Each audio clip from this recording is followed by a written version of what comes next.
नमस्कार दोस्तों, मैं श्रवण तिवारी आप सभी का हमारे साईं बाबा एजुटेक के इस चैनल पर बहुत-बहुत स्वागत करता हूं। तो एक बहुत बड़ी खबर और एक अच्छी खबर आप सभी के लिए आई है कि मध्य प्रदेश पटवारी की 4000 पदों पर भर्ती जल्द निकल सकती है। इसके बारे में इसके पहले एक न्यूज़ आई थी फरवरी माह में, जो मैंने इस पर जानकारी आपको कंप्लीट डिटेल्स में दिया था, जिसमें मैंने आपको बताया था कि किस तरीके से यहाँ पर मध्य प्रदेश की वैकेंसी एक बार फिर पटवारी की आने वाली है। 2017 के बाद से एक बार फिर प्रदेश में मौका मिलने वाला है ऐसे स्टूडेंट्स को जो पटवारी की तैयारी करना चाहते हैं या फिर पटवारी की तैयारी काफ़ी समय से कर रहे हैं। तो यहाँ पर मैं आपको बहुत सारी चीज़ें इस पूरे वीडियो में कवर करने वाला हूँ। मैं आपको एक-एक करके बता देता हूँ कि इस वीडियो में आपको क्या बताऊँगा। तो सबसे पहले मैं आपको बताऊँगा कि वैकेंसी कब आ सकती है, कब इसके नोटिफ़िकेशन आएँगे और जब ये वैकेंसी आएगी तो कौन से ऐसे आवेदक हैं जो इसके आवेदन कर सकते हैं। और मैंने आपको थोड़ी देर पहले बताया था कि थोड़ी देर पहले एक ऐसी न्यूज़ आई थी सीपीसीटी को लेकर, जो इस एग्ज़ाम में लगता है, तो उसको लेकर एक बड़ा अपडेट किया था, तो वो भी मैं आपको बताऊँगा। इसके साथ में कैसे आपको तैयारी करनी है, इसके लास्ट ईयर के क्वेश्चन पेपर्स, इसके नोट्स, इसकी पूरी कंप्लीट इसके संबंधित तैयारी, कौन-सी बुक्स आपको प्रेफ़र करना है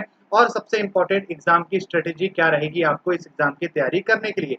सब कुछ मैं डिटेल्स में इस वीडियो में बताने वाला हूँ, तो लास्ट तक वीडियो के साथ ज़रूर बने रहिएगा और अगर आपको वीडियो पसंद आए तो शेयर ज़रूर करिएगा। तो चलिए, सबसे पहले मैं आपको बताता हूँ, तो देखिए पीवी के माध्यम से ये जो राजस्व विभाग में जो पटवारी के पद की नियुक्ति करने जा रही है, इसकी वैकेंसी के कितने आने के चांसेस है, क्योंकि बहुत सारे बच्चे ये भी बोलते हैं कि जो अभी अखबार में क्या होता है कि आती है खबरें लेकिन एक्चुअल में वैकेंसी नहीं आती है। इसके लिए मैं आपको बता देता हूँ कि आपको पता है कि अभी मध्य प्रदेश में नगर पंचायत, ग्राम पंचायत, इनके चुनाव अभी रिक्त हैं, अभी भी ये हुए नहीं है, ठीक है?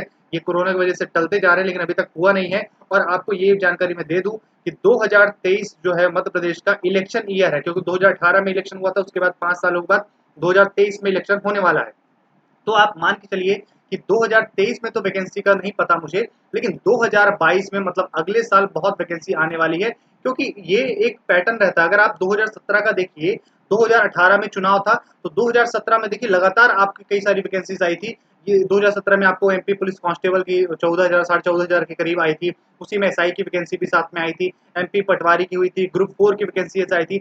बहुत सारी जो जेल प्रहरी है, मैंने बहुत वैकेंसीज जो है आपको चुनाव के 1 वर्ष के पहले देखने को मिली थी। फिर 2018 में जो सबसे बड़ा उस समय मुद्दा था शिक्षक भर्ती का, तो शिक्षक भर्ती वर्ग 1 और वर्ग 2 का भी नोटिफ़िकेशन आ गया था। ठीक है? ये इलेक्शन के पहले की बात कर रहा हूँ। तो यहाँ पर सेम वही पैटर्न चलने वाला है इस बार भी। इस बार भी कुछ ऐसा कुछ खास बदलाव नहीं होने वाला है और स्पेशली युवा जो हो गया है वो बहुत जाग गया है।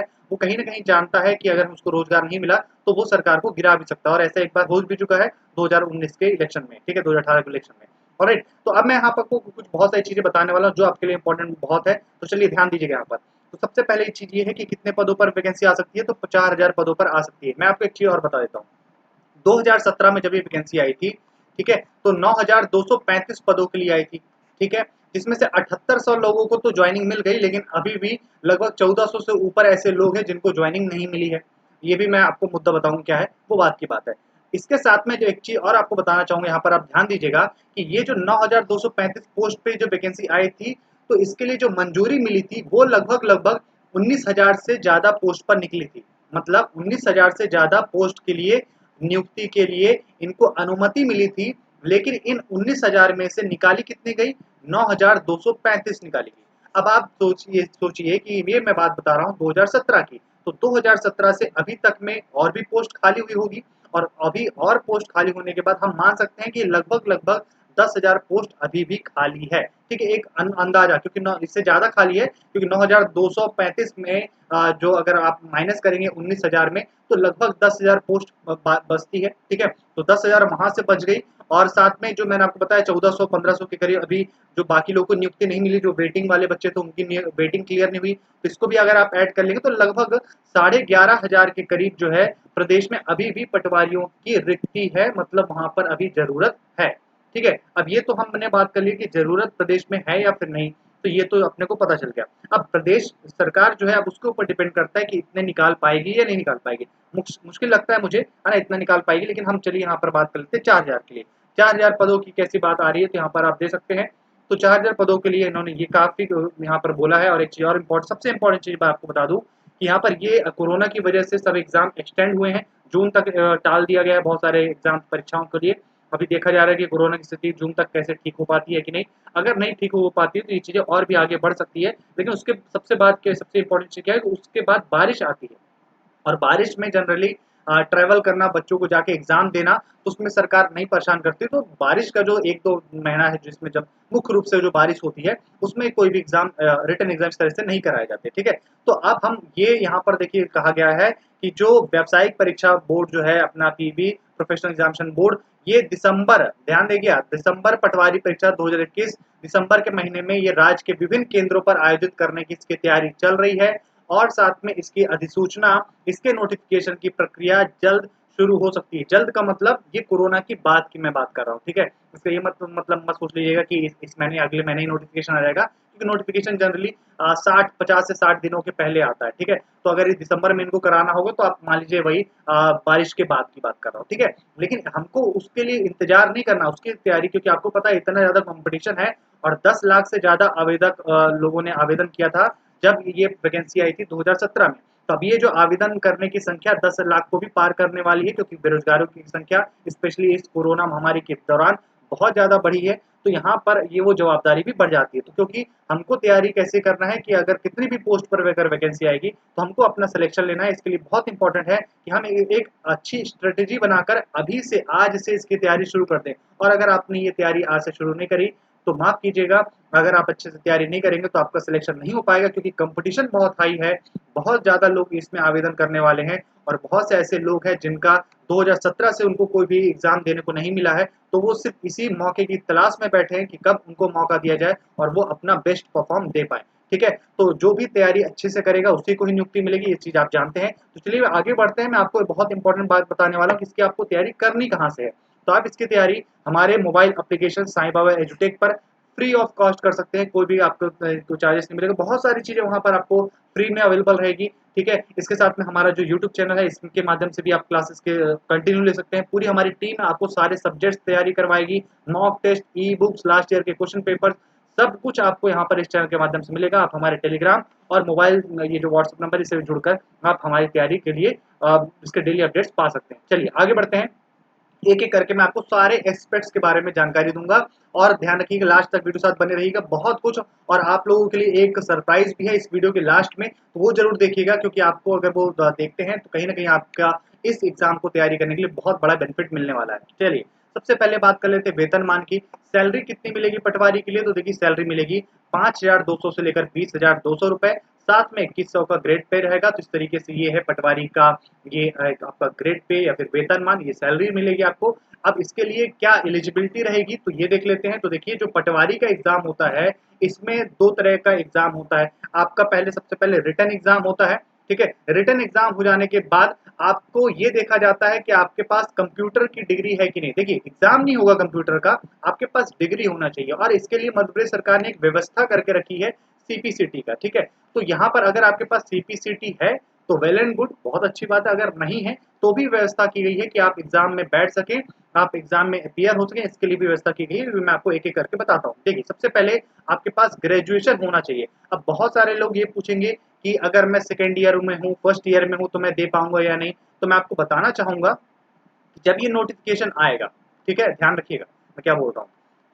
जब ये नोटिफिकेशन आएगा तो अगर आप आखिरी वर्ष में, मतलब फाइनल ईयर आपका रनिंग है, तो ही आप इसके लिए आवेदन कर सकते हैं। अदरवाइज आपको ये जो स्नातक उपाधि है, ग्रेजुएशन कंप्लीट होना चाहिए, तभी आप इसके लिए आवेदन कर पाएंगे, ठीक है। तो ये जब नोटिफिकेशन आएगा तो ये आपको क्लियर हो जाएगा, क्योंकि वहां पर डेट मेंशन रहती है कि इस दिनांक तक आपका जो ग्रेजुएशन है वो कंप्लीट हो जाना चाहिए। तो वो डेट जो है नोटिफिकेशन आने पर मैं आपको कंफर्म बता दूंगा, ठीक है। लेकिन ग्रेजुएशन लगता है ये मिनिमम है, चाहे वो किसी भी सब्जेक्ट से ग्रेजुएशन हो, ग्रेजुएशन आपका होना चाहिए। इसके साथ में सबसे इंपॉर्टेंट आपके पास क्या होना चाहिए, तो आपके पास सीपीसीटी स्कोर कार्ड होना चाहिए। और ये सीपीसीटी स्कोर कार्ड जिसमें हिंदी टाइपिंग और अंग्रेजी टाइपिंग और कंप्यूटर दक्षता का एक 3 मैंने इसमें एग्जाम होते हैं, जिसमें एक तो होता है ऑब्जेक्टिव टाइप का, जिसमें कंप्यूटर से रिलेटेड क्वेश्चन पूछे जाते हैं 50 क्वेश्चन। इसके अलावा यहाँ पर हिंदी और इंग्लिश की टाइपिंग आपको करना होता है। इसके बाद फाइनल आपका एक स्कोर कार्ड जनरेट होता है, जिसके माध्यम से आपका जिस जिस सेक्टर में आप जिस जिस सेक्शन में आप उत्तीर्ण हुए हैं वो वहाँ पर उसकी जानकारी दी रहती है। तो आपको ये तीनों परीक्षा में उत्तीर्ण होना चाहिए, ठीक है? इसमें अनिवार्य रूप से कहा गया है और उसी सीपीसीटी के बाद ही आप इसके लिए तैयारी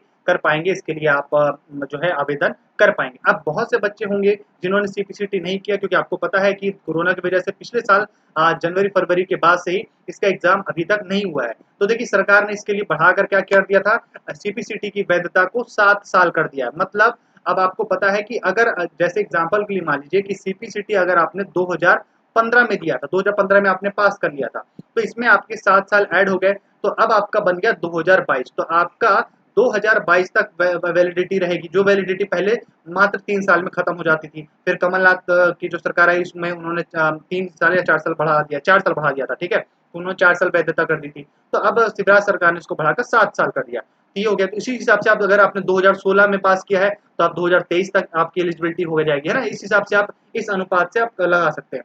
तो आपको पता है कि प्रदेश में बहुत सारी ऐसी वैकेंसी आती है, जैसे सहायक ग्रेड 3 हो गया, स्टेनो है, डाटा एंट्री ऑपरेटर है, आईटीआई ऑपरेटर है, वैसे बहुत सारे, ये पटवारी हो गई, ये भर्ती में ये आपको सीपीसीटी कंपलसरी मांगता है, तो ऐसे बच्चों के यहाँ पर हो जाएगा फायदा, ठीक है? तो आप जब अगर नहीं भी किया हुआ है, तो जब एग्जाम का फॉर्म आ भी जाएगा तो आपको 2 साल का समय भी दिया जाता है, ठीक है? अतिरिक्त 2 साल का समय दिया जाता है कि आप ज्वाइनिंग कर लीजिए, ज्वाइनिंग करने के बाद आपको 2 साल के अंदर सीपीसीटी एग्जाम को क्वालीफाई करना होता है। अगर आपने क्वालीफाई कर लिया तो आपकी ड्यूटी जो है, जो आपने ज्वाइन किया है वो कंटिन्यू रहेगा, अदरवाइज आपको वहाँ से निरस्त कर दिया जाएगा, ठीक है? नियुक्ति आपकी निरस्त कर दी जाएगी, इस तरीके से उन्होंने आपको मौका दिया हुआ है। तो यहाँ से तो क्लियर हो गया, आप सीपीसीटी के लिए चिंता मत करिएगा।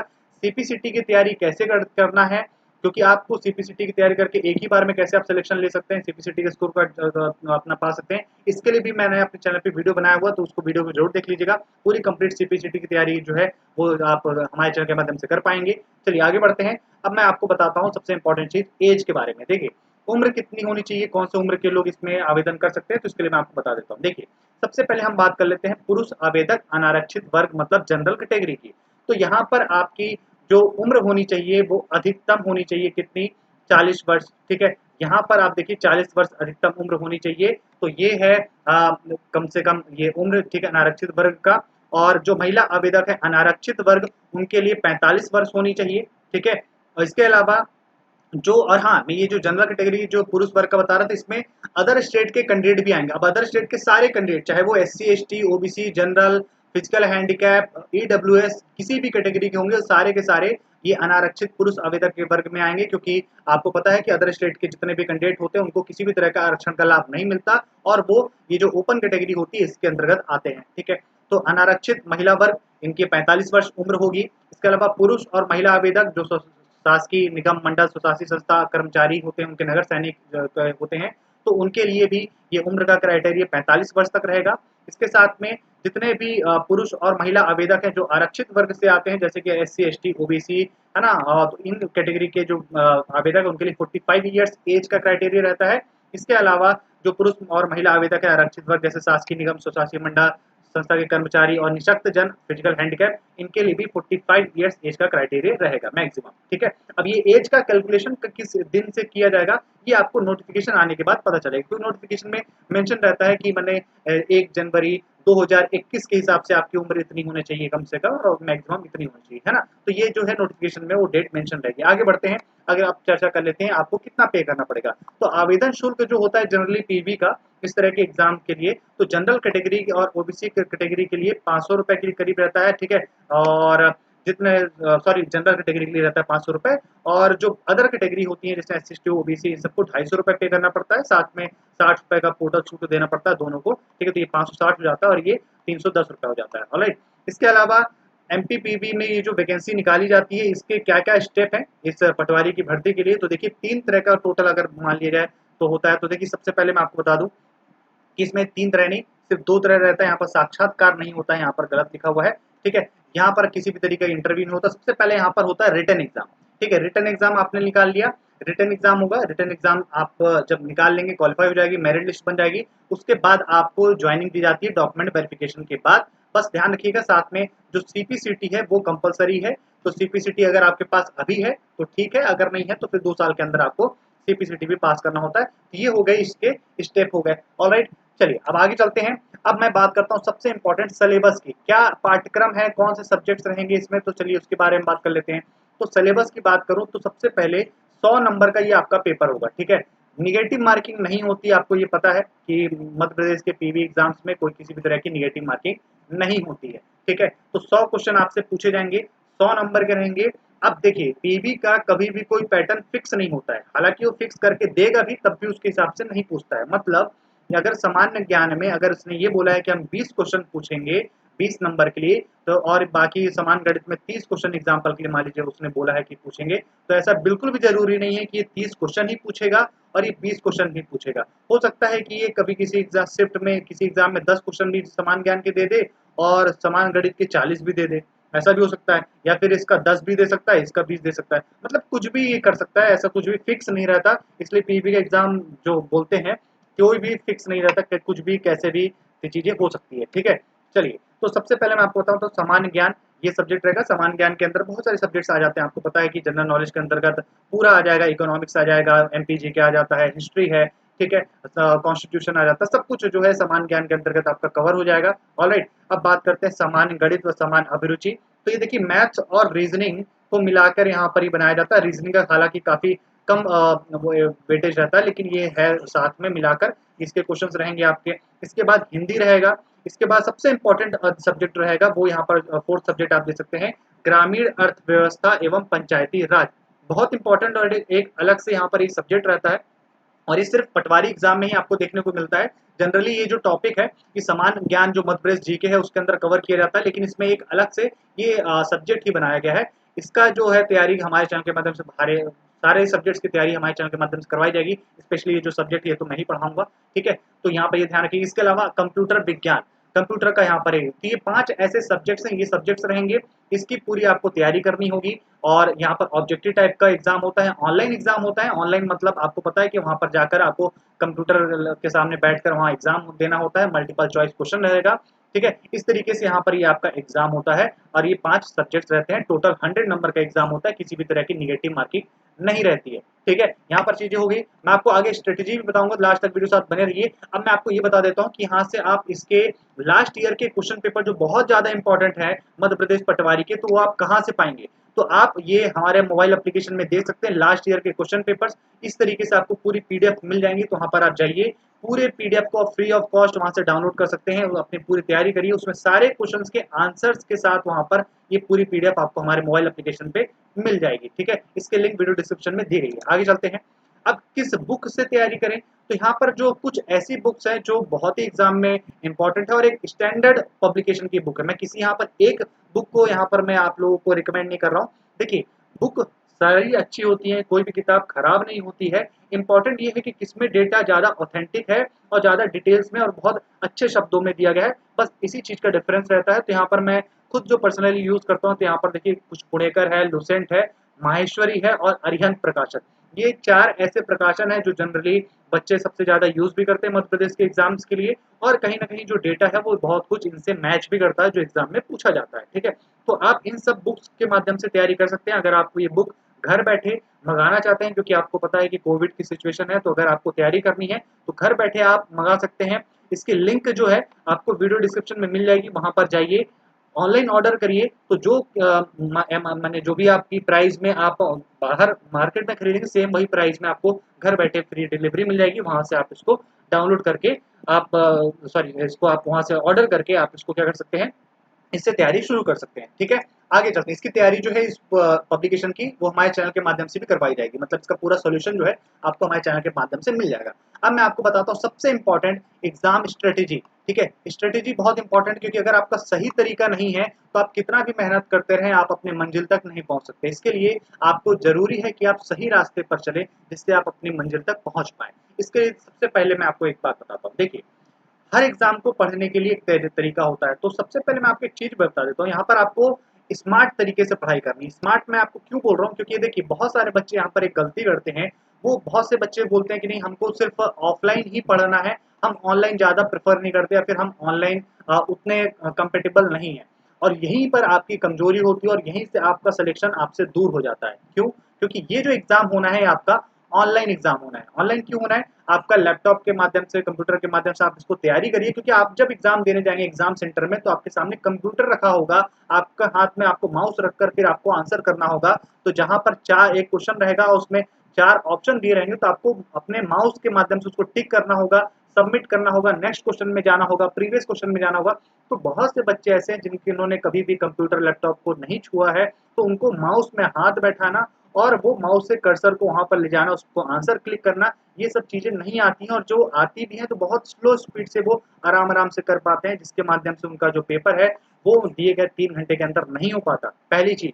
दूसरी चीज ये है कि वो कहीं ना कहीं, जैसे देखिए अब हमको पता है कि जब क्वेश्चन पेपर जब हमारे सामने आता है तो हम जब ऑफलाइन की मैं बात कर रहा हूँ तो क्या होता है कि वहीं पर हमने क्वेश्चन देखा साथ में, तो वहीं पे नीचे एक स्पेस रहता है रफ का वर्क के लिए, तो वहां पर हमने रफ वर्क किया, आंसर टिक करते गए, फिर एक OMR शीट होती थी उसमें हम आंसर को फिल कर लेते थे। लेकिन ऑनलाइन के पर्सपेक्टिव में क्या होता है कि हमको एक स्क्रीन में एक बार में एक ही क्वेश्चन दिखता है, उसके 4 ऑप्शन दिखते हैं। हमको जब प्रीवियस क्वेश्चन में जाना है तो हमको प्रीवियस पे क्लिक करना होगा, नेक्स्ट क्वेश्चन पे जाना है तो नेक्स्ट पे क्लिक करना होगा। तो इस तरीके से हमको समय इसमें बहुत जाता है, क्योंकि हम जब जैसे स्पेशली मैथ्स और रीजनिंग और साइंस के जो क्वेश्चंस होते हैं, है ना, हालांकि इसमें साइंस नहीं है लेकिन मैं एग्जांपल बता रहा हूँ कि ऐसे क्वेश्चन जिसमें न्यूमेरिकल्स होते हैं, तो न्यूमेरिकल को हमको पहले ऊपर स्क्रीन में देखना होता है, एक हमको व्हाइट कलर की शीट दी जाती है, उस व्हाइट शीट में हमको देख देख के क्या करना पड़ता है, आंसर करना पड़ता है। ठीक है, उससे क्या होता है कि हम देखते हैं वहां पर, फिर नीचे यहाँ पर पेपर में नोट डाउन करते हैं, तो इसमें हमारा समय बर्बाद होता है। और यही एक एक सेकेंड आपका लास्ट में एग्जाम में बहुत सारे क्वेश्चन होते हैं जो आप छोड़ देते हैं, नहीं कर पाते, क्योंकि आपके पास समय ही नहीं बचता। और ये उन्हीं बच्चों के साथ प्रॉब्लम होती है जो कभी भी ऑनलाइन मॉक टेस्ट नहीं लगाते। इसके लिए भी हमने व्यवस्था की गई है कि आप हमारे मोबाइल एप्लीकेशन पे जाएंगे, वहां पर आपको पूरे मॉक टेस्ट मिलेंगे, पूरे मॉक टेस्ट आप जाइए, वहां पर फ्री ऑफ कॉस्ट बहुत सारे मॉक टेस्ट हैं, वहां पर आप जाएंगे तो वहां पर आप ऑनलाइन मॉक टेस्ट लगा पाएंगे। साथ में आप कंप्यूटर और लैपटॉप में अपने माउस के पर हाथ रख कर ये प्रैक्टिस करिए कि किस तरीके से आंसर आपको करना होता है, जिससे आपकी तैयारी हो। जितना आप प्रैक्टिस करेंगे उतना ज़्यादा आपकी प्रोफिशिएंसी बढ़ेगी और उतने ही जल्दी आप अच्छे से एग्जाम की तैयारी कर पाएंगे, जिससे आप कम समय में अपना मतलब ज़्यादा आंसर कर पाएंगे और पूरा जो है जो आपको समय दिया गया उसको अच्छे तरह से यूटिलाइज कर पाएंगे। ठीक है, तो ये होगी सबसे इंपॉर्टेंट चीज़ आपके लिए। दूसरी चीज़, यहाँ पर सब्जेक्ट अगर आप देखेंगे, सामान्य ज्ञान और समान गणित और समान अभिरुचि। देखिए, अगर ये एग्जाम होता है, हम मान के चलते हैं कि इस वर्ष के आखिरी में 2022 चल रहा है, ठीक है, तो यहाँ पर 2021 चल रहा है, तो 2021 के अंतिम में अगर हम देखिए 2021 के अंत में हमको ये एग्जाम अगर देना है, तो हम इस तरीके से एक स्ट्रेटेजी बना के रखें कि सबसे पहले हम जो हमारी स्ट्रेंथ है, जो इसमें जो सब्जेक्ट हमको ज़्यादा अच्छे से आता है, तो सबसे पहले हम उसको कवर कर लें, हम उसको पढ़कर सबसे पहले उसको कंप्लीट कर लें। ठीक है, इसके साथ में हम यहाँ पर एक चीज और ये करना है कि सबसे पहले हमको उठाना क्या है, लास्ट ईयर के क्वेश्चन पेपर उठाना है। ठीक है, लास्ट ईयर के क्वेश्चन पेपर उठा के, सबसे इंपॉर्टेंट चीज बता रहा हूँ, यहाँ पर ध्यान दीजिएगा। बहुत सारे लोग बोलते हैं कि आपको लास्ट ईयर क्वेश्चन पेपर को सॉल्व करना चाहिए, पर कैसे करना चाहिए ये बहुत कम लोग बताते हैं, तो मैं आपको बता रहा हूँ कि आपको करना कैसे है। सबसे पहले आप लास्ट ईयर के क्वेश्चन पेपर हमारे मोबाइल एप्लीकेशन से जाकर डाउनलोड कर लीजिए, वहां पर आपको सब कुछ मिल जाएगा एक लाइन से। ठीक है, अब आपको क्या करना है कि जैसे मैथ्स के आपको कई शिफ्ट के एग्जाम मिल जाएंगे, ठीक है, कई सारे पेपर आपको मैथ्स के अलग अलग शिफ्ट के मिल जाएंगे। ठीक है, आपने मान लीजिए 5 पेपर मैथ्स के निकाल लिया। अब आप क्या करिए कि पहला पेपर आप खोलिए, उसमें देखिए जैसे एग्जांपल के लिए सिंप्लीफिकेशन का एक टॉपिक है, तो सिंप्लीफिकेशन से संबंधित जितने भी क्वेश्चंस हैं उसको आप एक नोट्स बनाइए, उस नोट्स में सिंप्लीफिकेशन का एक क्वेश्चन को लिखिए।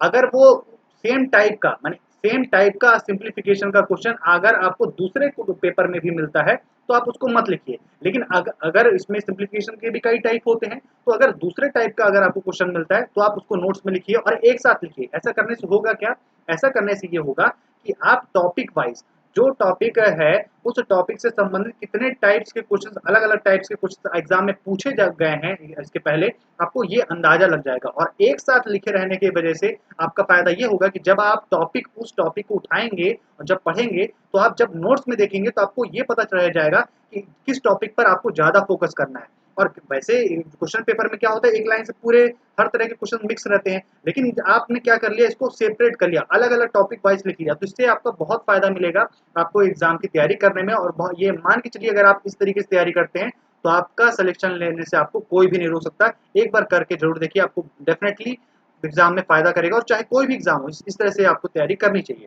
इसी तरीके से आप बाकी सब्जेक्ट्स के साथ भी करिए, तो आपका पूरा एक नोट्स भी प्रिपेयर हो गया, आपको ये भी आइडिया लग जाएगा कि किस तरह के क्वेश्चन सबसे ज्यादा पूछे गए हैं, किस टॉपिक को ज्यादा आपको फोकस करना है, किस में ज्यादा आपको मेहनत नहीं करनी, ये आपको पूरा एक ओवरव्यू, एक अंदाजा लग जाएगा। ठीक है, इसके बाद सामान्य ज्ञान। सामान्य ज्ञान में के बहुत सारे सब सब्जेक्ट्स होते हैं, बहुत सारे आपको बहुत कुछ पढ़ना होता है। सामान्य ज्ञान में आपको मध्य प्रदेश जीके में एकदम आप मान के चलिए कि मध्य प्रदेश जीके का वेटेज सबसे ज़्यादा रहेगा, और मध्य प्रदेश जीके का वेटेज सबसे ज़्यादा रहेगा तो आपको एमपी जीके का डिटेल्ड में पढ़ना पड़ेगा।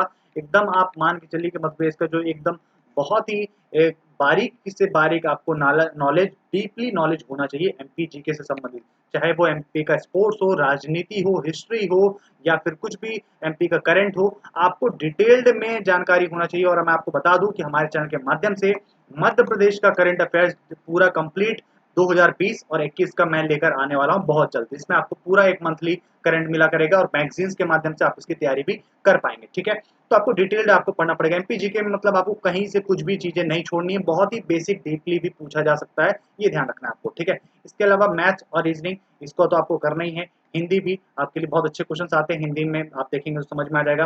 ग्रामीण अर्थव्यवस्था में पंचायती राज ये अलग सब्जेक्ट हो जाएगा, तो इसके लिए थोड़ा सा तैयारी आपको अच्छे से करनी पड़ेगी, क्योंकि ये आपके लिए थोड़ा सा एक नया सब्जेक्ट हो जाएगा। ठीक है, इसकी तैयारी भी मैं हमारे चैनल के माध्यम से मैं ही करवाऊंगा। और कंप्यूटर विज्ञान, तो कंप्यूटर से रिलेटेड भी ध्यान रखिएगा। कंप्यूटर में जो पहले क्वेश्चन रहते थे, जो अगर आप बुक्स उठाएंगे तो जनरली आपको एक एक स्टैंडर्ड क्वेश्चंस मिलेंगे, मतलब जो पहले जनरली पूछे जाते थे एग्जाम में, लेकिन अब ऐसा नहीं रह गया। अब क्या हो गया कि बीवी भी थोड़ा अपडेट कर रहा है अपने आप को। अभी रिसेंटली 2019 सॉरी 2020 के अंत में जो एग्जाम हुए, 2021 की स्टार्टिंग में ग्रुप 2 सब ग्रुप 4 का एग्जाम हुआ, तो इस एग्जाम में इन्होंने क्या दो तीन चीजें चेंज की है, चेंज नहीं कहूंगा मैं, थोड़ा सा उन्होंने एडवांस किया है।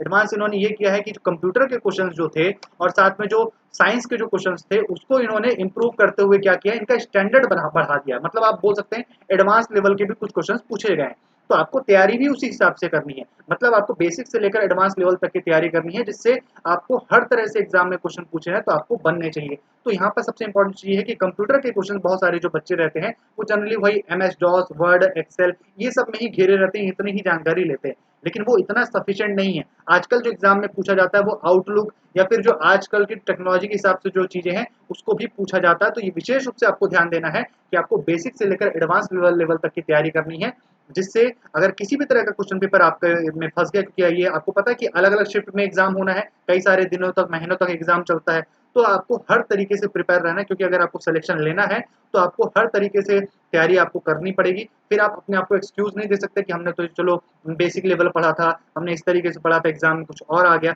ये अपने को एक्सक्यूजेस नहीं देना है। ठीक है, इसलिए बहुत जरूरी है कि एग्जाम कैसा भी हो हमको आना चाहिए, हमको अपना सिलेक्शन लेना है, और सिलेक्शन लेने के लिए हम कुछ भी करेंगे, मैंने किसी भी तरीके से तैयारी करेंगे, चाहे वो एडवांस लेवल हो चाहे वो बेसिक लेवल हो, हर तरीके से हमारी तैयारी होनी चाहिए। ठीक है, सबसे इंपॉर्टेंट चीज यहाँ तक हो गई। अब आगे बढ़ते हैं।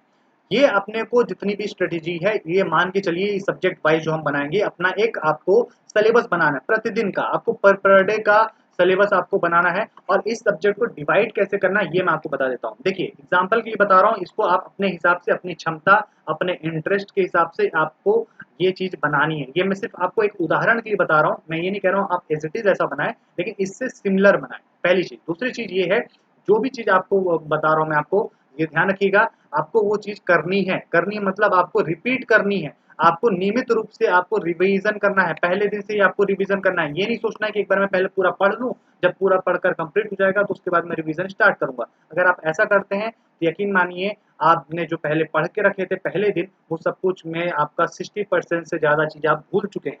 क्यों? क्योंकि रिवीजन आपने नहीं किया, क्योंकि पढ़ने के लिए बहुत कुछ है, और जितना नॉलेज आप लेते जाएंगे तो पीछे का अगर आप रिवीजन नहीं कर रहे हैं तो सब आपका भूलते जाएगा। इसलिए बहुत जरूरी है कि आप साथ में रिवीजन करें। तो अगर आप मान लीजिए पर डे 8 घंटे समय देते हैं पढ़ने के लिए, तो इस 8 घंटे में आप 6 घंटे नई चीजों को देंगे और 2 घंटे जो समय देंगे वो आप रिवीजन के लिए मात्र देंगे। ठीक है, ये कंपलसरी है। आप पहले दिन से ही रिवीजन करना शुरू कर देंगे, जो जो चीज आप पढ़ रहे हैं उसका साथ में आपका रिवीजन पर डे होना चाहिए। अगर आप रिवीजन नहीं कर पा रहे हैं तो यकीन मानिए आपका कोई मतलब नहीं है, चाहे आप कितना भी पढ़ लें, लेकिन आपको एंड ऑफ द डे आपने सब भूल चुके हैं, तो कोई पूरी मेहनत आपकी बर्बाद हो जाएगी। इसलिए आपको पहले दिन से ही रिवीजन करना है और शुरू से ही आपको ये सब्जेक्ट बनाना है। अभी सब्जेक्ट भी कैसे बनाना है, जैसे आपने 6 घंटे का बनाया, तो यहाँ पर आप हो सकता है कि सामान्य ज्ञान जो है इसमें ज़्यादा समय लग रहा है, तो आप क्या करेंगे, इसको ज़्यादा समय दे सकते हैं। या फिर हो सकता है कि कोई जैसे हिंदी सब्जेक्ट, इसमें आपको कम समय में जल्दी आप कर पा रहे हैं तो इसको आप कम समय दे सकते हैं। तो ये समय का कॉन्ट्रीब्यूशन जो है आपको, ये आप अपने हिसाब से, अपने रुचि के हिसाब से, अपने इंटरेस्ट के हिसाब से, अपनी कैपेसिटी के हिसाब से अपना, तो आप इस चीज़ों को थोड़ा आगे पीछे हिसाब से अपने चेंज कर सकते हैं। ये आपके ऊपर टोटली डिपेंड करता है। लेकिन हमको पूरा कैसे करना है कि जैसे 2 से 3 सब्जेक्ट का हमने ले लिया कि हम अल्टरनेट डेज में, मतलब जैसे अगर मंडे हो गया वेडनेसडे हो गया और फ्राइडे हो गया, ठीक है। तो हम मंडे, वेडनेसडे, फ्राइडे जो है ये समान ज्ञान का, जैसे एग्जांपल मान लीजिए हिस्ट्री पढ़ेंगे, ठीक है।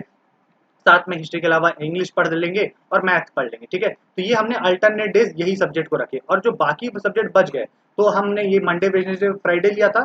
तो मंडे, वेडनेसडे, फ्राइडे के अलावा जो बाकी बचा, जैसे ट्यूसडे, फ्राइडे, ट्यूसडे, थर्सडे और सैटरडे, तो ट्यूसडे, थर्सडे और सैटरडे हम क्या करेंगे, जो बाकी सब्जेक्ट्स हैं उसको पढ़ेंगे, ठीक है। तो इस तरीके से आपको ये पूरा बनाना पड़ेगा जिससे पूरे सब्जेक्ट्स भी कवर होते चले, ठीक है, और साथ में आपका रिवीजन भी चलता रहे। और क्या होता है कि कई बार बच्चे एक ही सब्जेक्ट को पढ़कर बोर हो जाते हैं, तो ये बोरियत भी नहीं होगी क्योंकि आपके पास यहाँ पर सब्जेक्ट का आपने ऑप्शंस रखा हुआ है। लेकिन ध्यान रखिएगा, सबसे इंपॉर्टेंट चीज है कि आपके अंदर इस चीज की मैंने आपको एक बनाना है, नियम बना लेना है कि जो भी मैं करूंगा ये मैं रेगुलर करूंगा। अगर आपने 8 घंटे का कमिटमेंट अपने आप को दिया है तो आपको रेगुलर मेंटेन करना पड़ेगा, रेगुलरिटी मेंटेन करना पड़ेगा।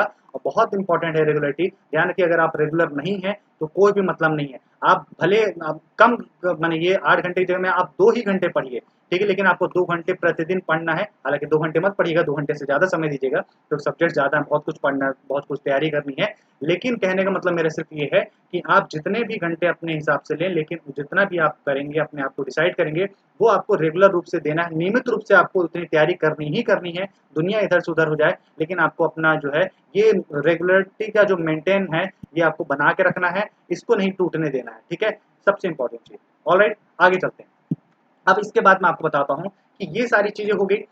आपको पता है कि 2017 की जो वैकेंसी आई थी 9,233-35 पदों पर, जिसमें से 10 लाख से ज्यादा आवेदन आए थे 2017 में, और 2018 में इसका रिजल्ट आया और 7800 लोगों को तो ज्वाइनिंग मिली, लगभग 1400 से ऊपर जो लोग थे उनको ज्वाइनिंग नहीं मिली, ठीक है। और वहां पर मेरिट लिस्ट के बारे में राजपत्र में कहा भी गया था कि प्रतीक्षा सूची जो है ये 18 माह की कालावधि तक मान्य रहती है। 18 माह मतलब आप मान सकते हैं 1.5 साल तक, है ना। 1.5 साल के बाद जो वेटिंग लिस्ट होती है वो एक्सपायर हो जाती है। एक्सपायर वेटिंग लिस्ट हुए पिछले साल ही एक्सपायर हो गई थी।